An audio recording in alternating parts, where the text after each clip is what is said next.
Gita channel आप सबका बोलो। हेलो दोस्तों, हमारे चैनल गीता भगवान के चैनल में आप सबका स्वागत।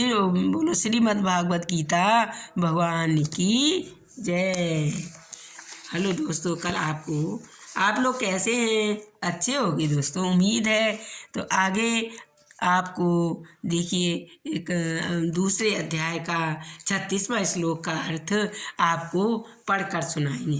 40 तक पढ़ेंगे, आज 5 बजे। तो उसका अर्थ दोस्तों पढ़ेंगे और आपको सुनाएंगे, समझाएंगे। आज आपको 40 से लेके 45 तक 5 पढ़कर सुनाएंगे और आगे का 2 का अर्थ दोस्तों आप सबका स्वागत जय।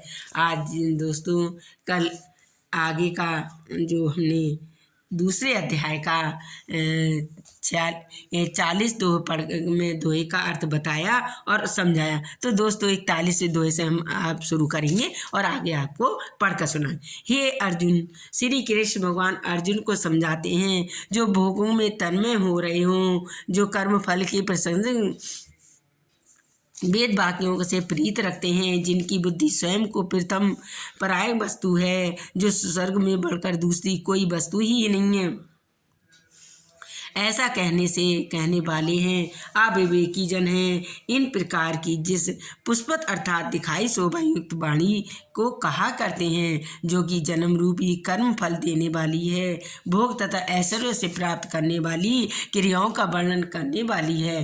हे अर्जुन, तू युद्ध कर, युद्ध का परिणाम ये मत सोच हमें युद्ध करना है बुरा है या अच्छा है। जो भोग स्वयं ऐश्वर्य आसक्त पुरुषों को परमात्मा में नित्यानंद में बुद्धि नहीं होती है।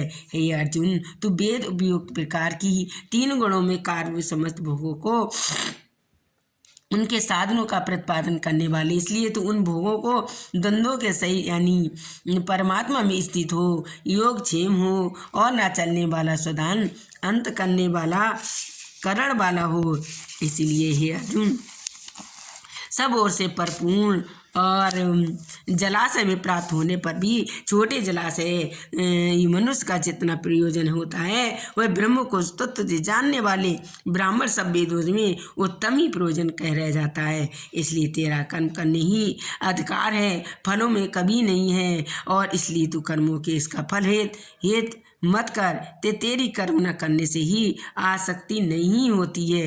ये धनाढ्य, हे अर्जुन, तुम अनासक्त त्याग कर तथा सिद्ध और असिद्धि से समान बुद्धि वाला होकर भी तू हुआ कर्तव्य कर्मों का समझते योग कहलाता है। इसलिए हे समतत्व रूप बुद्धि योगी के सकाम कर्म अत्यंत ही विनम्र श्रेणी का है। इसलिए हे धनाढ्य, हे अर्जुन, हे कुंती पुत्र, तू समबुद्धि से ही रक्षा का उपाय ढूंढ, अर्थात बुद्धि योग का जो आश्रय ग्रहण करता है उसके फल के हेतु बनाने वाले अत्यंत दीन है। समबुद्धि युक्त पुरुष पुण्य और पाप दोनों को इसी लोक में त्याग देना है, अर्थात उनसे मुक्त हो जाता है। इससे तू समत्रत योग में न जा और सम पुरुष योगी कर्म को कुशलता अर्थात कर्म बंधन से छूटने का उपाय है।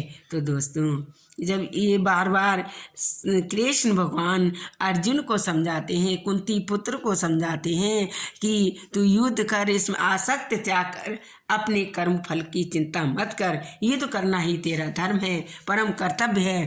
तो कुंती पुत्री अपने युद्ध की ओर डट जा और आसक्त यानी शक्ति से कुशलता पूर्वक अपना युद्ध कर। तो ये श्री कृष्ण भगवान ये समझाते हैं और आगे यही कथा अर्जुन को श्री कृष्ण भगवान समझाते समझाते पूरी कथा श्रीमद् भागवत गीता में यही लिखा है।